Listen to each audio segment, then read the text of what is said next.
elder spoke in a low, resonant voice. "We know the wind harrow, but we did not know you. Until now, another man came before you long ago. He searched for marks left by those who walked before our fathers. He did not stay long, but the earth remembers what he saw." Elias and I exchanged glances. "My father?" I whispered. "Perhaps," Elias replied grimly. "Or Dr. Varel." I turned to the elder. "Would you take us to these marks?"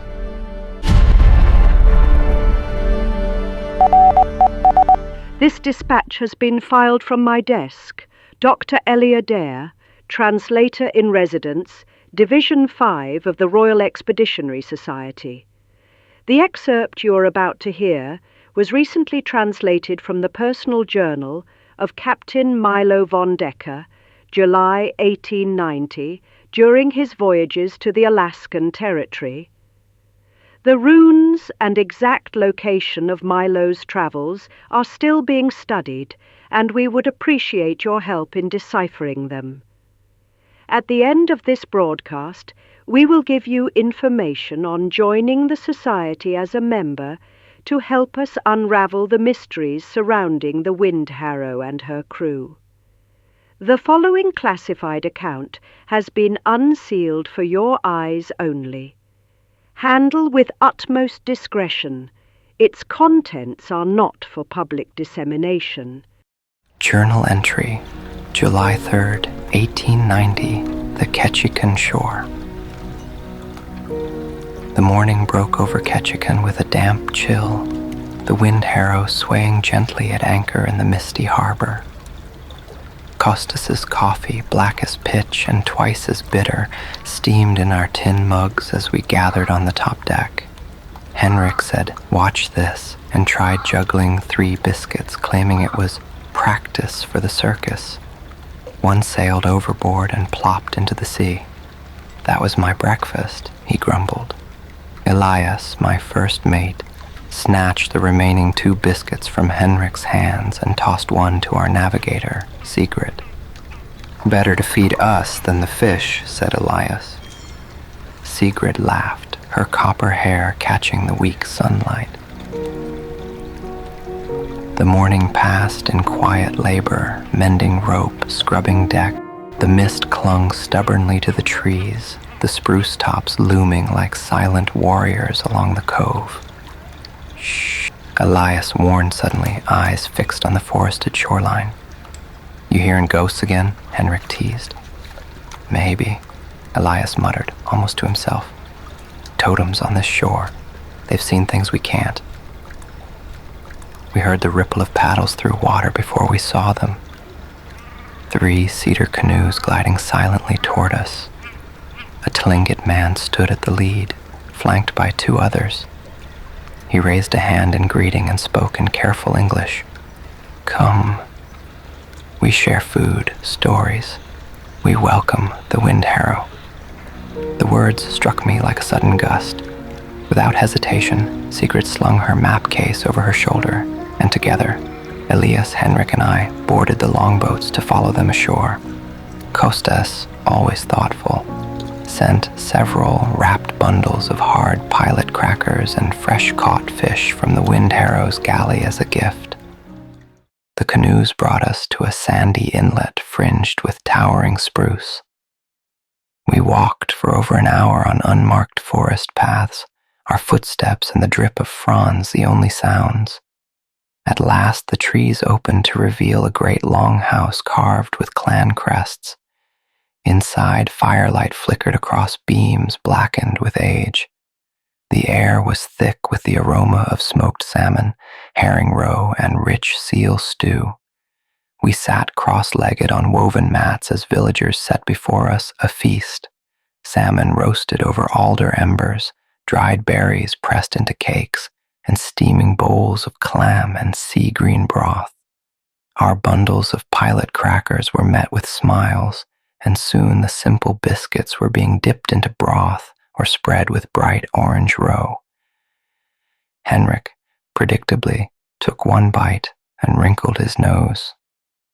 "It stinks worse than the bilge," he muttered. Elias barked a laugh. "Aye, but it still smells sweeter than your hammock after a fortnight at sea." The longhouse roared with laughter as the words were translated. Henrik swallowed his mouthful and kept his words to himself. A small group of men and women gathered around Sigrid. Her maps lay across a rough-hewn table. With charcoal, she traced new rivers and mountains as the villagers share their knowledge of the land. They named her the Path Painter.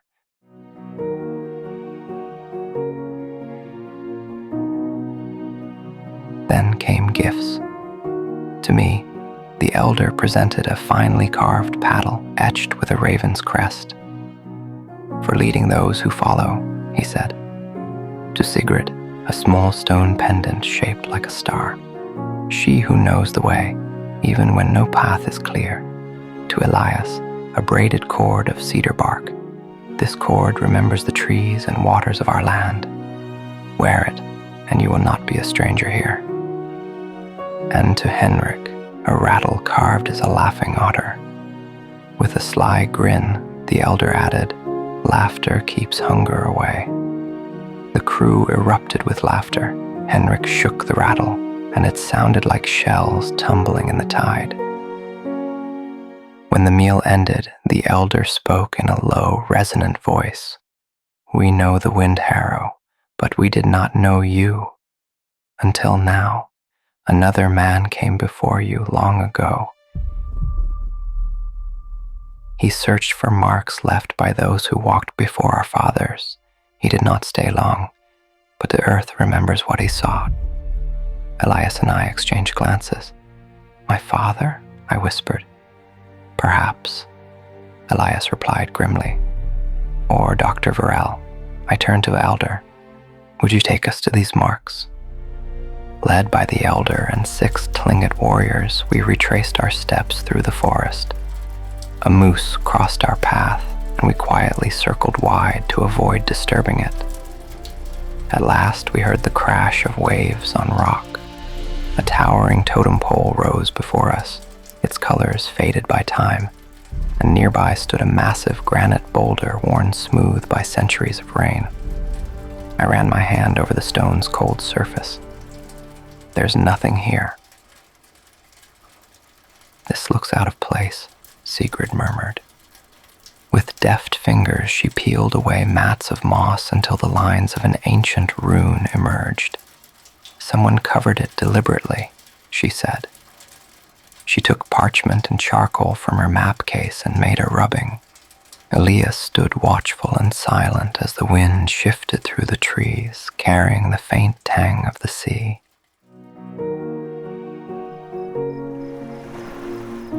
That night, aboard the Wind Harrow, we shared our adventure with Costas and the crew over hard biscuits and tea. The gifts passed from hand to hand as Henrik entertained the crew by shaking the otter rattle until Elias muttered that it sounded like one of his snoring fits. The warmth of the evening lingered, but one by one the men returned to their duties or to their hammocks. Sigrid handed me the rubbing she had made, her cool fingers brushing mine.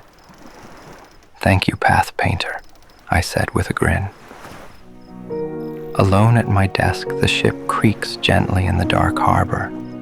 I unroll my father's journal and lay the charcoal rubbing beside it. I trace the rune with my fingertips. Had father understood it? Or had he been as lost as I feel now, chasing scraps of meaning left by hands long turned to dust? The medallion in my pocket, the one he had once carried, suddenly felt heavier, as though it remembered his grip. I wondered if Varel had stood before this same totem, peeling away the moss, staring at the same inscrutable lines. If so, he might already be steps ahead. Outside, a loon cried. A lonely, mournful sound across the black water. The harbor smelled of salt and cedar smoke. Every creak of timber seemed to whisper that the past still had its hold on us. I closed the journal but could not still my thoughts. Are we walking the path my father wanted me to find? Or one Varel has laid like bait? For the first time that day I felt the weight of command, not just of ship and crew, but of legacy. The rune had survived centuries of rain and moss. Whatever it meant, it was older, deeper, and far more patient than any of us.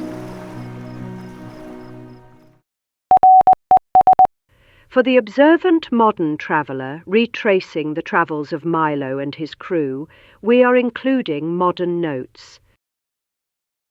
Ready to step into Milo's world? Set your course for hidden locations and out-of-the-way destinations from his legendary voyages. These aren't just points on a map. They're invitations to embark on a cruise built around discovery, wonder, and your own personal style of travel. 1. Totem Bight State Historical Park. History in the rainforest. This peaceful coastal forest filled with restored totems and features a clan house, offering cultural depth without the crowds found at Saxman Village. It feels like stepping back in time while surrounded by nature. 2. Southeast Alaska Discovery Center. Discover the story beneath the surface. Steps from the dock, but often missed by cruise passengers, this museum offers immersive exhibits about Alaska's cultures, ecosystems, and industries. It is one of the best underappreciated stops for travelers wanting context behind the scenery. 3. Sweet Mermaid's Cafe. Coffee and Curiosities. A quirky cafe/art gallery that locals frequent, but many visitors miss. Its whimsical ocean decor and boutique items make it stand out from the typical coffee shop. And finally, hike through the forest on Married Man's Trail. Discover this short rainforest trail and its scandalous past. It remains an intimate, lesser-known hike to a quiet waterfall. Join the Royal Expeditionary Society today to help us uncover the past. As a member of the Royal Expeditionary Society, you will receive exclusive access to Milo VonDæker's recovered journal entries, annotated maps, and facsimile reproductions of the very artifacts that guided the crew through storied ports and uncharted seas.